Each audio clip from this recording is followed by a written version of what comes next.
Halo, apa kabar? Jadi seperti yang kita semua tahu, Joko Anwar bikin series baru di Netflix. Series ini tuh ada 7 episode dengan judul Joko Anwar Nightmares and Daydreams. Ini series ketika pertama kali aku nonton, sejujurnya aku kira ini akan menjadi series dengan tema horor yang setiap episodenya akan memiliki konsep horornya masing-masing gitu. Ya, di satu sisi ada benernya. Walaupun dari segi tema sih, ya karena emang aku nggak ada nonton trailernya dan nggak ada nonton teasernya juga ya. Jadi secara tema sih salah banget. Sebenarnya temanya itu bukan horor, tapi justru temanya adalah sci-fi. Yang udah pasti, sebagai film dari Indonesia sih, dengan genre seperti ini ya, aku rasa ini adalah mungkin kali pertama mungkin dibuat di Indonesia. Aku nggak tahu sih. Tapi buat aku pribadi, ini adalah bener-bener kali pertama aku nonton series atau film yang genre-nya sci-fi yang juga dibikin oleh sutradara dari Indonesia. Yang mana aku sih seneng banget ya, karena tentu itu adalah hal yang bagus banget, supaya nanti pada akhirnya film atau series dari Indonesia itu nggak cuman balik-baliknya genre horor lagi gitu kan.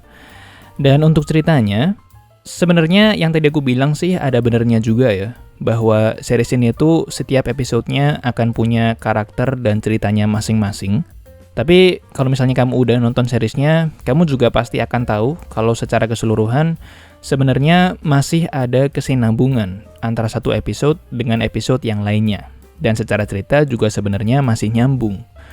Tapi kalau misalnya aku harus menilai dari cerita per tiap episodenya, kita mulai dari episode pertama dulu. Sejujurnya, aku pribadi sih nggak suka sama sekali ketika nonton episode pertamanya. Karena mungkin harus aku akui ada aspek nggak nyangkanya sebagai penonton dengan konsep dan tema sci-fi yang digunakan. Karena kayak, kenapa tiba-tiba udah jadi sci-fi yang seperti ini gitu, kayak gila banget. Dan hal ini juga ditambah dengan fakta bahwa setidaknya menurutku pribadi, ketika monsternya muncul, CGI-nya itu Kenapa kelihatan seperti itu? Dan ya kalau boleh jujur jelek lah. Kelihatan masih kasar banget dan terkesan kayak belum siap untuk dirilis aja gitu. Nah terus ditambah lagi dengan treatment fase di episode pertama yang menurutku sih nggak enak banget. Awal-awal treatment fasenya itu kayak semi-semi film horor. Jadi pelan-pelan, slow burn, terus terkesan kayak banyak sekali yang ingin disampaikan oleh seriesnya, semi-semi misterius.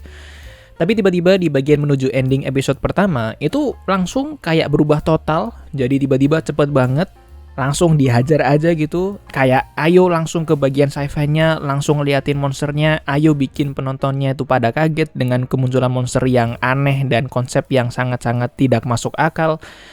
Ya, aku sih dengan konsep yang segila ini ya, dengan monster yang aneh juga, aku sih malahan lebih jadi skeptis ya dengan episode-episode berikutnya. Karena dengan ide dan konsep yang segila ini, tapi dengan eksekusi CGI yang bisa dibilang nggak terrealisasi dengan cukup baik, aku sih malah jadi ragu. Walaupun untungnya setelah nonton episode 2, 3, 4, dan seterusnya, setidaknya sampai episode 6, aku sih jadi makin suka dengan ceritanya. Dan efek CGI-nya pun, walaupun memang masih kelihatan kasar, tapi dengan episode 2, 3, dan seterusnya sampai episode 6 yang secara konsep sci-fi-nya itu nggak segila dan nggak se-ekstrim episode 1 dan episode 7. Jadi bisa dibilang yang awalnya kelihatan jelek, itu jadi kelihatan masih oke. Dan tentu saja nggak akan ngeganggu pengalaman nonton, nggak akan bikin kita terdistraksi dengan CGI-nya yang nggak oke-oke banget lah bisa dibilang. Karena memang fokusnya itu bukan ke sci-fi-nya, tapi lebih kepada ceritanya. Yang sehubungan dengan hal itu, series ini bisa dibilang kekuatan utamanya itu dibandingkan konsep sci-fi dan ide gila yang gimana-gimana banget. Menurutku kekuatan utamanya itu malahan memang di bagian ceritanya. Karena ceritanya itu membumi banget, dan mungkin lebih tepatnya ceritanya itu berada di level yang cukup sederhana sehingga kita itu bisa paham dan relate dan ngedukung para karakter-karakter utamanya. Tapi juga di level yang cukup aneh, sehingga itu juga cukup untuk mengantarkan ke bagian konsep sci-fi yang juga lebih besar daripada cerita yang udah ada gitu. Dan itu kelihatan mereka lakukan di episode 2 sampai episode 6. Karena ngelihat bagaimana cara mereka mengeksplor karakternya, bagaimana kita dikasih tahu latar belakang mereka, apa yang mereka alami. dan apa yang harus mereka lewati dari adanya sci-fi yang aneh-aneh ini. Itu semua menurutku bagus banget dan juga berhasil sekali untuk bikin aku sebagai penonton jadi peduli dengan konsep sci-fi dan ide-ide gila yang ditawarkan oleh series ini. Karena itu semua udah dijembatani duluan oleh para karakternya yang aku sebagai penonton udah peduli duluan dengan mereka sebelum aku peduli dengan hal yang lebih besar yang terjadi di series ini, gitu. Makanya kenapa kayak misalnya aku suka dengan episode 4, selain karena memang secara episode itu, menurutku itu adalah episode yang paling lengkap ya, kayak ada semuanya. Secara cerita itu bagus banget, dramanya juga dapet, ada drama keluarganya, drama pertemanannya, drama percintaannya, dan bahkan mungkin ada drama agama juga bisa dibilang. Plus secara komedi juga yang paling banyak kayaknya di episode tersebut dibandingkan episode-episode lain. Tapi juga karena secara cerita memang harus aku akui, emang aneh ya, dan agak absurd aja gitu ceritanya. Tapi juga secara nggak langsung ini adalah episode yang bikin kita yang nonton jadi sadar bahwa oke, ini pasti ada hal yang lebih besar yang terjadi nih dibandingkan cuman sekedar supranatural dan hal aneh doang gitu. Dan hal ini berhasil banget bikin aku jadi makin penasaran ketika nonton episode-episode yang berikutnya.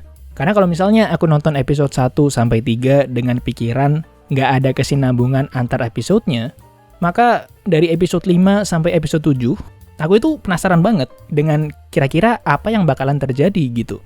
Dikonfirmasi pula di episode 6 ya kan. Jadinya episode 7 itu adalah episode yang aku beneran punya ekspektasi yang lumayan tinggi lah, bisa dibilang.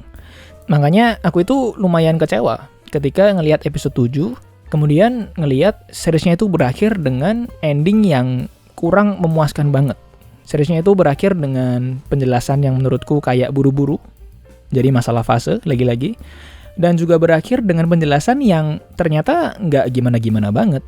Dan bahkan ada bagian penjelasan yang cuma dengan ngomong doang. Jadi ya kesannya itu kayak seriesnya itu durasinya habis gitu. Jadi makanya mereka buru-buru. Ya bagian yang menurutku sayang banget lah.